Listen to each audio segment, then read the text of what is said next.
नमस्कार, मैं सुभाष चंद्र बोस। मेरा जन्म 23 जनवरी 1897 को उड़ीसा के कटक जिले में हुआ था।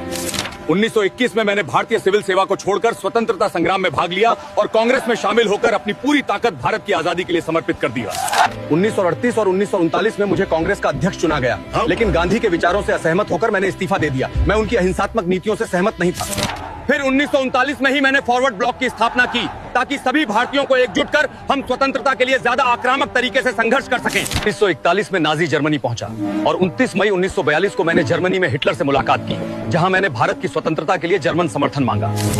1943 में मैंने आजाद हिंद फौज की स्थापना की। ये सेना जापान के सहयोग से बनाई गई थी और इसका उद्देश्य भारत को अंग्रेजों से मुक्ति दिलाना था। 1943 में ही सिंगापुर में मैंने एक अस्थायी सरकार स्थापित कर ब्रिटेन अमेरिका के खिलाफ युद्ध की घोषणा की और अंडमान निकोबार द्वीप समूह को भारतीय क्षेत्र घोषित किया। 4 जुलाई 1944 को बर्मा में मैंने आजाद हिंद फौज के सैनिकों से कहा, तुम मुझे खून दो, मैं तुम्हें आजादी दूंगा।